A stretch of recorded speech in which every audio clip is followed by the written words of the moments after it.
माया देखो, सब मेहमान धीरे धीरे आ रहे हैं, जिससे घर में रौनक बनी हुई है। पर मुझे लगता है कि मेरी बड़ी बहन उर्मिला दीदी अभी तक नहीं आई हैं। ये थोड़ा अजीब लग रहा है, क्योंकि मैंने तो सबको बुलाया था। तुम्हें याद है ना? कहीं ऐसा तो नहीं कि वो इतनी बड़ी खुशखबरी के बारे में भूल गई हो, या उन्हें आने में कोई असुविधा हो रही हो। खैर, मुझे उम्मीद है कि वो अपने पति सुरेश और बेटे विवेक के साथ जल्द ही आती होंगी। आप थोड़ी देर कान्हा के पास बैठिए, मैं अभी बस 2 मिनट में आती हूँ। मुझे एक जरूरी चीज देखनी है। भला मैं उस गरीब उर्मिला को क्यों बुलाऊंगी? मेरी इतनी अमीर सहेलियां यहाँ आई हैं, अगर उन्हें किसी भी तरह पता चल गया कि मेरी सगी बहन इतनी निर्धन है, उसके पास तो ढंग के कपड़े तक नहीं हैं, तो समाज में मेरी कितनी बदनामी होगी और लोग मुझ पर हंसेंगे। उसकी फटी पुरानी हालत देखकर तो मेरी नाक ही कट जाएगी और मेरी सारी इज्जत मिट्टी में मिल जाएगी। मैं ये खतरा बिल्कुल नहीं उठा सकती। इसे पता भी नहीं चलना चाहिए कि मैंने इसे जानबूझकर उपेक्षित किया है, ताकि मैं इस शर्मिंदगी से बच सकूं। गांव की सड़क और उर्मिला का छोटा सा मिट्टी का झोंपड़ा। अरे उर्मिला बहन, तू अभी तक यहीं घर के बाहर झाड़ू लगा रही है? क्या तू अपनी छोटी बहन अंजलि के घर नहीं गई? मुझे तो अभी अभी पता चला है कि तेरी बहन को बेटा हुआ है। अब तू तो मौसी बन गई रे। मुझे तो लगा था कि तुझे तो सबसे पहले वहां पहुंचकर खुशियां बांटनी चाहिए थी और समारोह का हिस्सा बनना चाहिए था। ये इतनी बड़ी खुशखबरी है और तू यहाँ क्या कर रही है, अपने छोटे से काम में लगी हुई? तुझे तो तुरंत वहां के लिए निकल जाना चाहिए था। अरे हाँ हाँ बहन, मुझे पता है। मैं बस घर का ये थोड़ा सा काम खत्म कर रही हूँ, ताकि मेरा घर भी साफ रहे और मैं निश्चिंत होकर वहाँ जा सकूँ। बस थोड़ी देर में मैं भी अपने पति और प्यारे बेटे के साथ वहाँ पहुँच जाऊंगी। तुम लोग चलो, मैं आती हूँ। तुम्हें मेरी चिंता करने की जरूरत नहीं है। सुना है मेरी बहन ने तो पूरे गांव को बुलाया है और बहुत बड़े बड़े स्वादिष्ट भोजन बनाने वाले हलवाई बुलाए गए हैं। आज तो सच में बहुत खुशी का दिन है। मैं अपने भतीजे को देखने के लिए उत्साहित हूँ। अच्छा जल्दी कर लेना, हमें तो देर हो रही है और हम खाने का इंतजार नहीं कर सकते। सुना है वहाँ खाने के बाद तरह तरह की मिठाइयाँ भी मिलेंगी और पकवान भी बहुत स्वादिष्ट बने हैं। तुम जल्दी आना, ज्यादा देर मत करना, कहीं ऐसा ना हो कि अच्छा खाना खत्म हो जाए। हम इंतजार नहीं करेंगे, तुम जल्दी निकलना और हमें वहीं मिलना। ये तो सच में बहुत खुशी की बात है कि मेरी छोटी बहन माँ बन गई, पर मुझे तो इस बारे में जरा भी पता नहीं चला। किसी ने मुझे बताया तक नहीं। मेरी छोटी बहन ने मुझे सूचित तक नहीं किया। हो सकता है वो बेचारी इतने कामकाज के और मेहमानों के चक्कर में भूल गई होगी, वरना ऐसा हो ही नहीं सकता कि वो मुझे ना बुलाए, क्योंकि मैं उसकी सगी बहन हूँ। मुझे उसके पास जाना ही होगा, चाहे उसने बुलाया हो या ना बुलाया हो। मैं मौसी बन गई हूँ और मुझे उससे मिलना ही है। अरे सुनते हो जी, मेरी छोटी बहन अंजलि को बेटा हुआ है। गांव की औरतें बता रही थीं और वे सब वहीं जा रही हैं। मैं भी जाऊंगी। आज मैं अपने भतीजे को देखकर बहुत खुश हूँ। मैं तो मौसी बन गई। ये हमारे परिवार के लिए कितनी बड़ी खुशी है और हम इसमें पीछे नहीं हट सकते। मैं चाहती हूँ कि आप भी मेरे साथ चलें। अरे हाँ, ये तो बहुत खुशी की बात है उर्मिला, इसमें कोई शक नहीं है। पर अंजलि ने तुझे बुलाया नहीं है ना? बिना बुलाए किसी के घर, खासकर इतने बड़े समारोह में जाना सही नहीं होगा। लोग क्या कहेंगे और हमारी इज्जत पर भी सवाल उठ सकता है।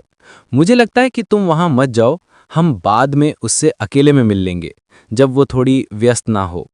अरे, वो बेचारी कामकाज में भूल गई होगी, मैंने आपको बताया ना। इतनी बड़ी खुशी की बात है, इन सब चीजों में किसे सब याद रहता है कि किसे बुलाया है और किसे नहीं। हम उसके अपने हैं, हमें किसी औपचारिक बुलावे की क्या जरूरत है। हम जाकर उसे आशीर्वाद देंगे।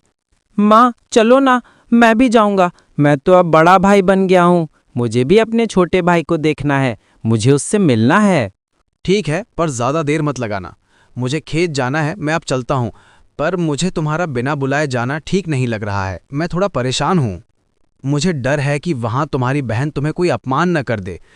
लेकिन तुम अपनी बहन से मिलकर ही आना और जल्दी लौटना। अभी तो हमारे पास देने के लिए ज्यादा कुछ नहीं है जो हम उसे दे सकें और जो उसकी अमीरी के आगे टिक सके। पर मैंने अपने हाथों से बड़ी प्रेम से एक ऊनी स्वेटर बुना था। सोचा था जब अंजलि को बच्चा होगा तो उसे ये सबसे पहला उपहार दूंगी। आज वही दिन आ गया और ये प्यार से बुना हुआ उपहार सबसे अनमोल है। चलो बेटा, हम यही लेकर चलते हैं। ये सबसे सच्चा और भावुक उपहार होगा। हाँ माँ, ये तो बहुत प्यारा तोहफा है। मौसी को ये स्वेटर बहुत अच्छा लगेगा और छोटे भाई को भी, क्योंकि ये प्यार से बना है। ये सबसे अच्छा उपहार है और मैं खुद अपने हाथों से उसे ये तोहफा दूंगा। मुझे पता है कि मौसी को ये जरूर पसंद आएगा। इतने सारे मेहमान यहाँ आए हैं और सब कितने महंगे और बड़े तोहफे लाए हैं जो देखकर मेरी आंखों में आंसू आ रहे हैं। और मेरे पास तो बस अपने हाथों से बुना हुआ ये सादा स्वेटर है। क्या ये स्वेटर उन्हें पसंद आएगा? क्या मैं यहाँ आकर सही कर रही हूँ? मुझे कुछ ठीक नहीं लग रहा है। मुझे घबराहट हो रही है। सारी औरतें अच्छी अच्छी और महंगी साड़ी पहनकर आई हैं। सबने सोने चांदी के गहने पहन रखे हैं और मेरे पास तो पहनने को ढंग के कपड़े तक नहीं है। मैं कितनी अजीब दिख रही होंगी। माँ, चलो ना, अंदर चलो। देखो ना, मौसी छोटे भाई को लेकर बैठी हैं। मुझे अपने छोटे भाई को देखना है। आप क्यों डर रही हो? अंदर चलो ना माँ, मुझे तो छोटे भाई से मिलना है। हे भगवान, ये उर्मिला यहाँ क्या कर रही है? बिना बुलाए यहाँ कैसे आ गई? अगर किसी ने इसे देख लिया तो मेरा सारा मान सम्मान मिट्टी में मिल जाएगा और मेरी अमीर सहेलियाँ मेरा मजाक बनाएंगी। उसकी ये गरीबी मेरी प्रतिष्ठा को धूमिल कर देगी।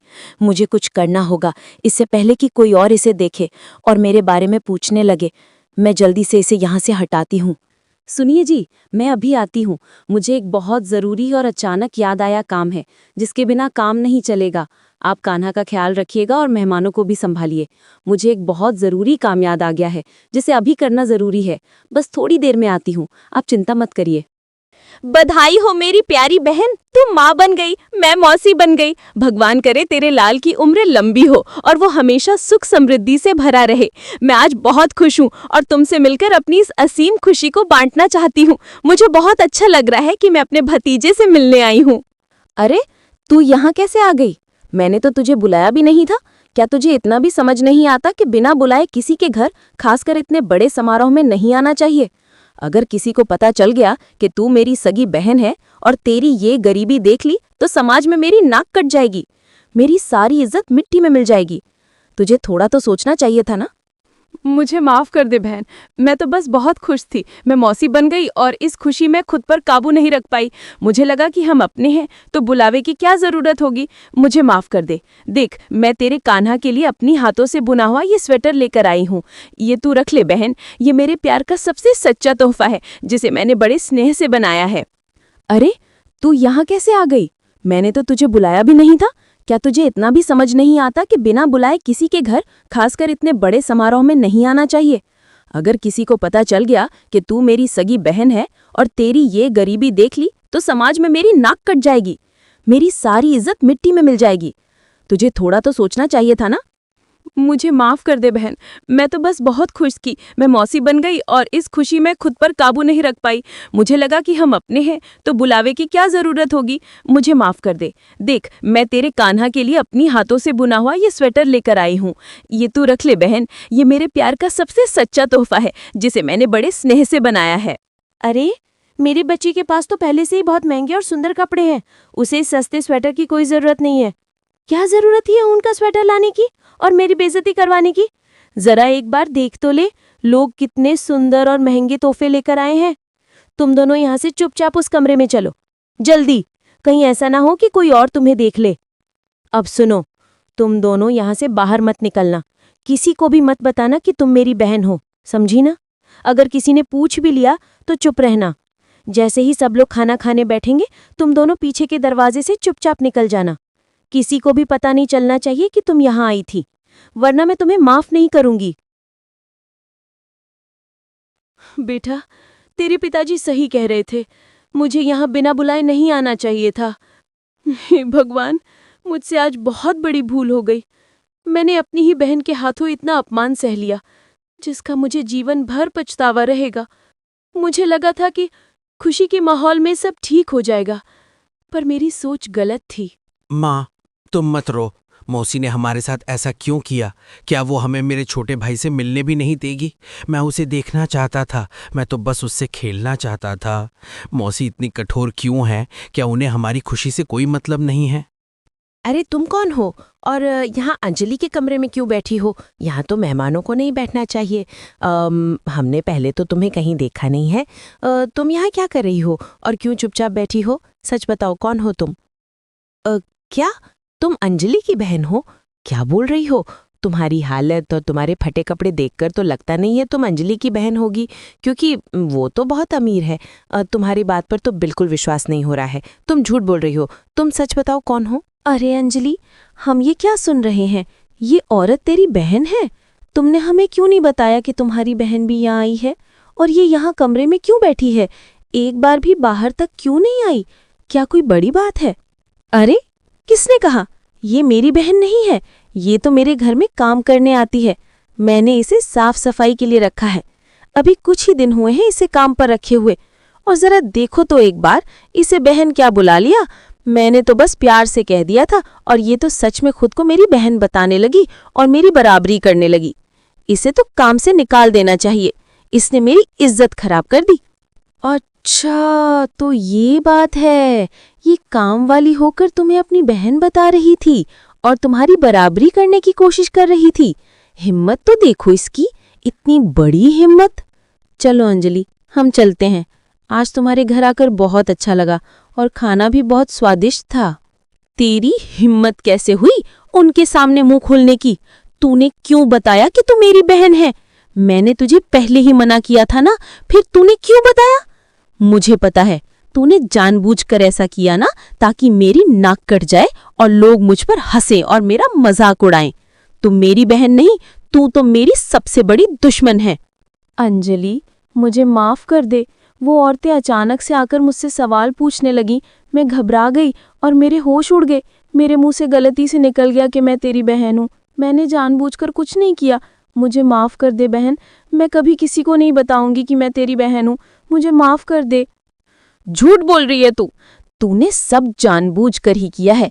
मेरे बच्चे के लिए आज कितना खास दिन था। तूने सब बर्बाद कर दिया और मेरे समारोह को खराब कर दिया। एक तो यहाँ बिना बुलाए आ गई और मेरी सहेलियों के सामने मेरी बेइज्जती कर रही थी। अब यहाँ से चली जा और फिर कभी अपनी शक्ल मत दिखाना। तू अब मेरे लिए मर चुकी है। बेटी, मुझे बहुत प्यास लगी है। क्या तुम मुझे थोड़ा पानी दे सकती हो? मैं बहुत दूर गांव से आया हूँ। मैं बहुत थका हुआ हूँ और मेरा गला सूख रहा है। अगर मुझे पानी नहीं मिला तो शायद मैं यहीं गिर जाऊंगा। मेरी मदद करो बेटी। अरे जाओ जाओ, निकलो यहाँ से।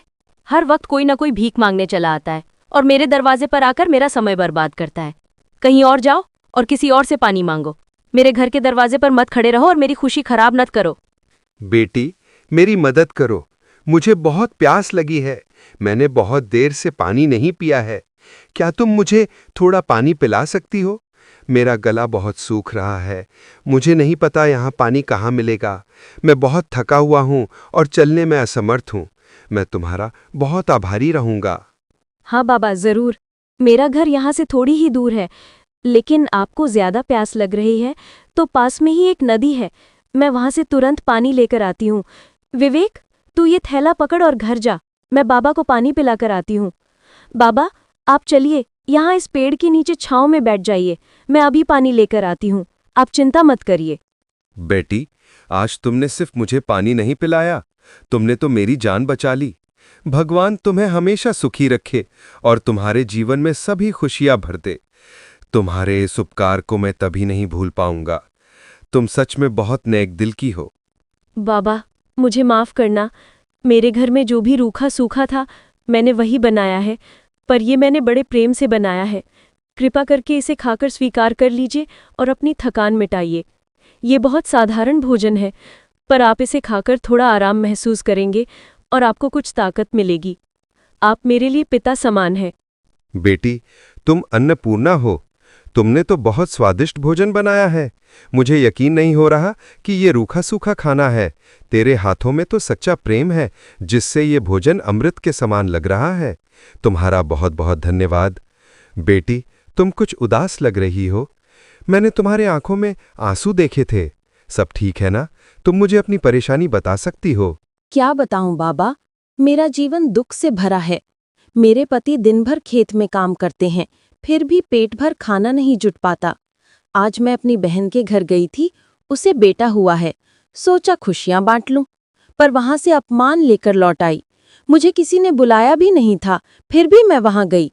फिर मुझे और मेरे बच्चे को बहुत अपमानित किया गया और मुझे काम वाली कहकर भगा दिया गया। लेकिन इसमें गलती मेरी ही थी। मुझे बिन बुलाए वहां नहीं जाना था और मैंने बहुत बड़ी भूल कर दी है। बेटी, दुखी मत हो। भगवान सब देखता है। जो दिल से नेक होते हैं उनके जीवन में कभी ना कभी उजाला जरूर आता है और उन्हें उनके अच्छे कर्मों का फल जरूर मिलता है। बेटी, तुमने आज मेरी बहुत बड़ी मदद की है। मुझे प्यास लगी थी, तुमने पानी पिलाया, फिर अपने घर लाकर प्यार से खाना भी खिलाया। तुम्हारा ये उपकार मैं कभी नहीं भूलूंगा। मेरे पास तुम्हें देने के लिए कुछ भी नहीं है, लेकिन ये पोटली रख लो, इसमें कुछ फल हैं। जब तुम्हारा पति घर आए तो तुम तीनों मिलकर इसे मेरा आशीर्वाद समझकर खा लेना। अब मैं चलता हूं बेटी, भगवान तुम्हें हमेशा खुश रखे। तुमने बहुत अच्छा काम किया उर्मिला। यही तो असली पुण्य होता है और हमें जरूरतमंदों की हमेशा मदद करनी चाहिए। बाबा बहुत नेक इंसान थे। मुझे इस बात की खुशी है कि तुमने उनकी मदद की। बाबा ने कहा था कि जब आप आओगे तो हम तीनों मिलकर ये फल खाएं। तो चलिए इसे खाते हैं। ये बाबा का आशीर्वाद है और मुझे यकीन है कि ये कोई साधारण फल नहीं होगा। मुझे लगता है कि ये कोई चमत्कार करेगा।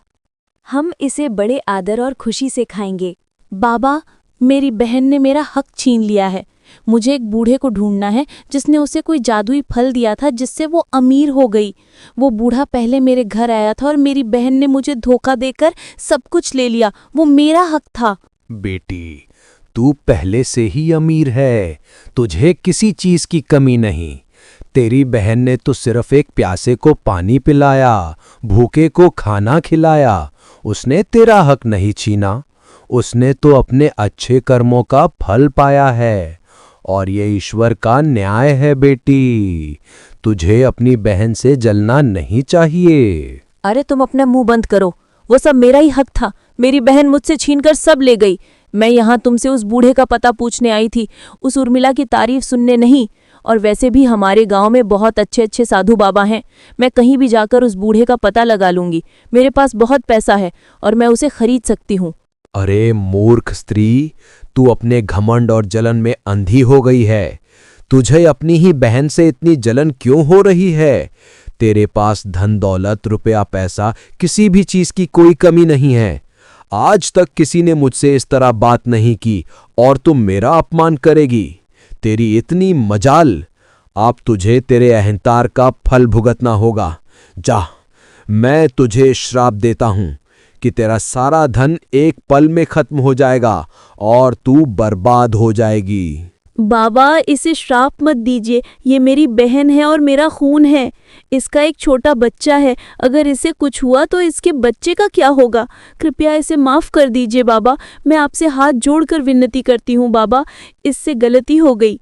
आप इसकी बातों को दिल पर मत लगाइए। ये लालच में आकर ऐसा बोल रही है। हाँ बाबा, मुझे माफ कर दीजिए। मैंने आपको गुस्से में आकर बुरा भला कह दिया। मुझे माफ कर दीजिए। मैं लालच में अंधी हो गई थी और अपना होश खो बैठी थी।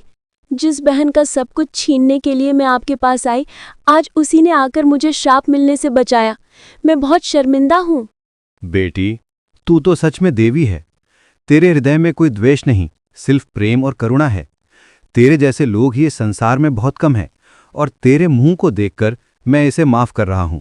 जांजलि, जा और अपनी बहन से सीख ले कि असली धन क्या होता है। मुझे माफ कर दो बहन, मैं अंधी हो गई थी। मैंने हमेशा तुझे नीचा दिखाया, तेरा धन देखकर तुझसे जलन की और तेरा अपमान किया। पर तूने तो मेरे लिए दया मांगी और मुझे श्राप से बचाया। तूने सही समय पर आकर मुझे बचाया। कोई बात नहीं मेरी बहन, कोई बात नहीं मेरी बहन। तुझे तेरी गलती का एहसास हो गया, यही मेरे लिए बहुत है। और मैं अब तुमसे कोई द्वेष नहीं रखती। अब ये सब भूलकर हम एक नई शुरुआत करेंगे, जहाँ सिर्फ प्यार और साथ होगा। पर तू यहाँ कैसे आई बहन? जब तू घर से गुस्से में निकली तब मुझे लगा कि तू कोई गलती ना कर बैठे और मुझे तेरी चिंता होने लगी। इसलिए मैं तेरे पीछे पीछे आई ताकि मैं तुझे बचा सकूं। दीदी, जीजा जी, मुझे माफ कर दीजिए। आज मैं अपनी सारी गलतियों के लिए दिल से आपसे माफी मांगती हूँ और मैं सच में बहुत शर्मिंदा हूँ। मुझे माफ कर दीजिए और मुझे एक मौका दीजिए कि मैं अपनी गलती सुधार सकूं। प्राचीन काल की बात है। एक भव्य राज्य था जिसका नाम था विजयनगर। ये राज्य अपनी अतुलनीय धन संपदा और सुव्यवस्थित प्रशासन के लिए दूर दूर तक प्रसिद्ध था। मेरे राज्य के सम्मानित नागरिकगण, दरबारी और मंत्रीगण, मेरे लिए न्याय केवल एक शब्द नहीं बल्कि विजयनगर की आत्मा है। मेरा अटल सिद्धांत है कि न्याय की कसौटी अत्यंत कठोर और प्रत्यक्ष प्रमाणों पर आधारित होनी चाहिए। मैं केवल उस सत्य को स्वीकार करता हूं जो मेरी आंखों के सामने स्पष्ट रूप से दिखाई देता है और जिसके पक्ष में अकाट्य भौतिक प्रमाण मौजूद हों। भावनात्मक अपील, करुणा या किसी व्यक्ति के चरित्र का इतिहास, ये सब न्याय के पवित्र आसन पर अस्थिर भावनाएं मात्र हैं और मैं ऐसी किसी भी अस्थिरता को अपने निर्णय को प्रभावित करने की अनुमति नहीं दे सकता। सत्य केवल तर्कों और प्रमाणों में निवास करता है और मैं कभी भी इस सिद्धांत से विचलित नहीं हो सकता, भले ही कोई कितना भी भावुक होकर आंसुओं के साथ अपनी निर्दोषता का दावा करे, क्योंकि राज्य की स्थिरता इसी निष्पक्षता पर टिकी है। स्वामी, मैं आपकी न्यायप्रियता का हृदय से सम्मान करती हूँ और जानती हूँ कि आप राज्य का भला चाहते हैं, पर क्या आप सचमुच नहीं सोचते कि कभी-कभी आंखों के सामने दिखने वाला सबसे स्पष्ट सत्य भी एक सोची समझी चाल या एक गहरा भ्रम हो सकता है? मनुष्य केवल कर्मों का पुतला नहीं, अपितु परिस्थितियों और नियत का भी एक जटिल मिश्रण होता है। हमें मनुष्य के हृदय, उसकी वास्तविक नियत और उस विशेष परिस्थिति को समझे बिना केवल भौतिक प्रमाणों पर आधारित होकर जल्दबाजी में दिया गया न्याय, भले ही वो कानूनी रूप से सही हो, पूर्ण नहीं हो सकता। न्याय को सिर्फ आंखों से नहीं, अपितु करुणा, सहानुभूति और बुद्धिमत्ता के दिल से भी देखा जाना चाहिए, ताकि एक भी निर्दोष व्यक्ति हमारे न्याय के कठोर पहिए के नीचे कुचला न जाए और अन्याय का बीज न बोया जाए। महाराज रानी की बातों को सिर हिलाकर अस्वीकार करते हैं। महाराज, ये कैसी अनहोनी हुई है? रानी चित्रांगदा का अमूल्य चंद्रहार, जो उनके मायके के गौरव का प्रतीक था और उन्हें उनके पूज्य पिताश्री द्वारा दिया गया था, वो उनके सुरक्षित कक्ष से रहस्यमय ढंग से गायब हो गया है। ये हार केवल अपनी कीमत में ही अतुलनीय नहीं था, बल्कि ये रानी के लिए अत्यंत भावनात्मक और पारिवारिक महत्व रखता था। इस चोरी की घटना से राजमहल की सुरक्षा व्यवस्था पर गंभीर प्रश्न चिन्ह लग गया है और हमें तुरंत इसका पता लगाना होगा ताकि चोर को कठोरतम सजा दी जा सके और राज्य की प्रतिष्ठा बनी रहे। ये अक्षम्य अपराध है जिसमें भी इतनी मूल्यवान वस्तु पर, विशेषकर जो मेरी रानी के हृदय के इतना करीब थी, उस पर हाथ डालने की हिम्मत की है। उसे राज्य के इतिहास का सबसे कठोर और सार्वजनिक दंड भुगतना पड़ेगा। मैं चाहता हूं कि जांच तुरंत, बिना किसी विलंब के शुरू की जाए और प्रत्येक साक्ष्य को मेरे सामने प्रस्तुत किया जाए। हमें हर हाल में अपराधी को ढूंढकर उस पर अपना अटल और कठोर न्याय स्थापित करना होगा, ताकि भविष्य में कोई भी सेवक या नागरिक राजमहल की संपत्ति को छूने की हिम्मत न कर सके। हमारी गुप्तचर टीम की प्रारंभिक और गहन जांच में एक अत्यंत महत्वपूर्ण तथ्य सामने आया है। चोरी की पिछली रात को रिकॉर्ड के अनुसार केवल राजसेवक नकुल ही उस विशेष कक्ष की सफाई और व्यवस्था के लिए अंदर गया था। इसके अलावा तलाशी के दौरान हमें उसके निजी सामान के बीच से उसकी मासिक आय से लगभग 10 गुना अधिक स्वर्ण मुद्राएं भी बरामद हुई हैं। ये सभी ठोस प्रमाण स्पष्ट रूप से उसी की ओर संकेत कर रहे हैं महाराज। उसका उस समय वहां होना और अत्यधिक धन का मिलना, ये दोनों बातें उसकी संलिप्तता की पुष्टि करती हैं। महाराज, मैं आपके पैरों में गिरता हूं, पर मैं कसम खाकर कहता हूं कि मैंने वो हार नहीं चुराया है। मैं तो पिछले 20 वर्षों से आपके चरणों में सेवा कर रहा हूं। मेरी वफादारी पर कभी किसी ने उंगली नहीं उठाई।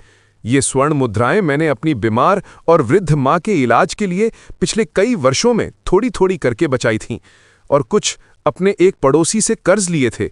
महाराज, मेरी बात पर विश्वास कीजिए, मैं निर्दोष हूं। मैं इतने वर्षों की सेवा और वफादारी को एक झटके में कैसे भूल सकता हूं? तुम्हारी भावुक बातें नकुल, तुम्हारे आंसू और तुम्हारी निर्दोषता के खोखले दावे मेरे न्याय के सामने कोई मायने नहीं रखते हैं। मेरी आंखें झूठ नहीं देखती हैं और मैं केवल प्रत्यक्ष प्रमाणों पर विश्वास करता हूं। चोरी की रात तुम्हारी संदिग्ध उपस्थिति उस कक्ष में और तुम्हारी जेब से बरामद की गई अत्यधिक संपत्ति, ये दोनों ठोस, निर्विवाद और अकाट्य प्रमाण हैं जो एक ही बात कहते हैं, तुम दोषी हो। इन सबूतों के सामने तुम्हारे सारे भावनात्मक तर्क पूरी तरह निरर्थक हैं।